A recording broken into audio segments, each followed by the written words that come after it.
പ്രിയ സഹോദരങ്ങളെ, ഇന്ന് ഞാൻ നിങ്ങളോട് ഒരു ചോദ്യം ചോദിക്കട്ടെ.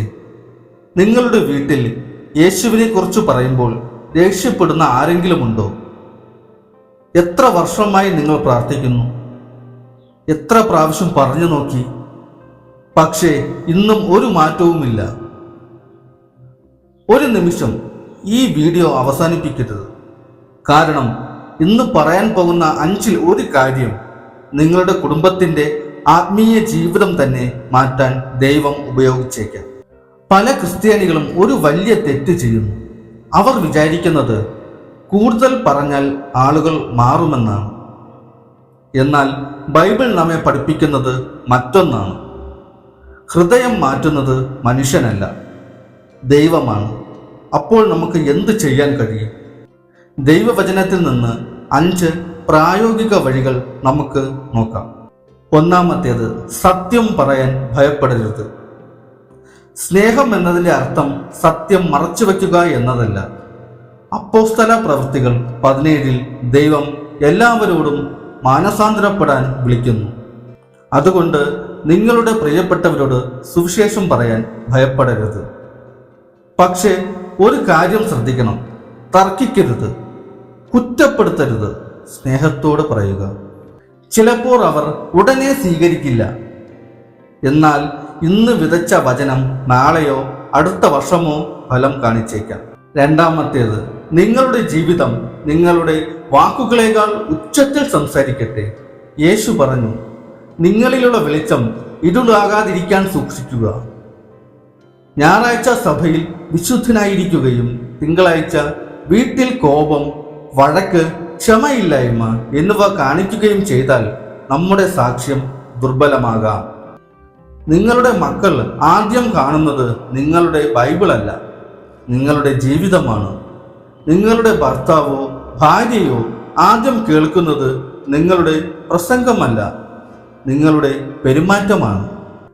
അതുകൊണ്ട് എല്ലാ ദിവസവും സ്വയം ചോദിക്കൂ, എന്നെ കണ്ടാൽ ആളുകൾക്ക് യേശുവിനെ ഓർമ്മ വരുമോ? അതായിരിക്കണം ഒരു ക്രിസ്ത്യാനിയുടെ ഏറ്റവും വലിയ സാക്ഷ്യം. ഇനി പറയാൻ പോകുന്ന മൂന്നാമത്തെ കാര്യം വളരെ പ്രധാനപ്പെട്ടതാണ്. ഇത് നിങ്ങൾ ഇതുവരെ ചെയ്തിട്ടില്ലെങ്കിൽ ഇന്നു മുതൽ തന്നെ ആരംഭിക്കുക. കാരണം പലപ്പോഴും നമ്മുടെ വാക്കുകൾക്ക് കഴിയാത്തത് പ്രാർത്ഥനയ്ക്ക് കഴിയും. മൂന്നാമത്തേത്, അവരുടെ പേരെടുത്ത് ദിവസവും പ്രാർത്ഥിക്കുക. റോമർ 10:1 പൗലോസ് പറയുന്നു, എൻ്റെ ഹൃദയത്തിലെ ആഗ്രഹവും അവർക്ക് വേണ്ടിയുള്ള പ്രാർത്ഥനയും അവർ രക്ഷപ്പെടണമെന്നാണ്. ഇത് ശ്രദ്ധിക്കൂ, പൗലോസ് ആദ്യം തർക്കിച്ചില്ല, ആദ്യം പ്രാർത്ഥിച്ചു. നിങ്ങളും അങ്ങനെ ചെയ്യൂ.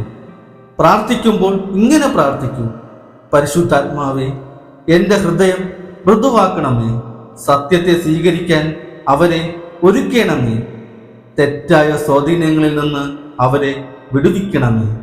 4, ദൈവത്തിൻ്റെ ശക്തിയിൽ വിശ്വസിക്കുക. 1 കൊരിന്ത്യർ 2:4 പൗലോസ് പറയുന്നു, എൻ്റെ പ്രസംഗം ആത്മാവിൻ്റെയും ശക്തിയുടെയും പ്രകടനത്തിലായിരുന്നു. സുവിശേഷം വെറും അറിവല്ല, അത് ദൈവത്തിൻ്റെ ശക്തിയാണ്. ദൈവം ഒരു സാഹചര്യം മാറ്റാൻ ഒരു നിമിഷം മതി.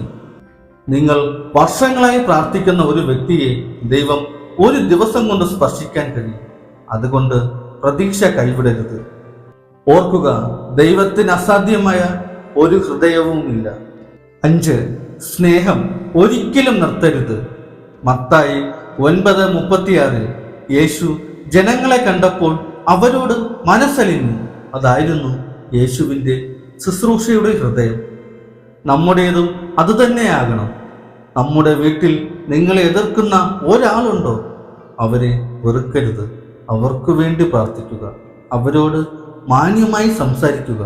അവർക്ക് ആവശ്യമുള്ളപ്പോൾ സഹായിക്കുക. കാരണം ചിലപ്പോൾ ഒരു സ്നേഹപ്രവൃത്തി 1 മണിക്കൂർ പ്രസംഗത്തേക്കാൾ ശക്തമായി ഹൃദയത്തെ സ്പർശിക്കും. പ്രിയ സഹോദരങ്ങളെ, ഇന്ന് നമ്മൾ 5 കാര്യങ്ങൾ പഠിച്ചു.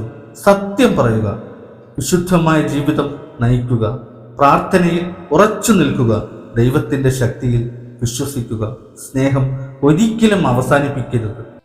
ഈ വീഡിയോ നിങ്ങളെ അനുഗ്രഹിച്ചെങ്കിൽ ലൈക്ക് ചെയ്യൂ. നിങ്ങളുടെ കുടുംബത്തിനും സുഹൃത്തുക്കൾക്കും ഷെയർ ചെയ്യൂ.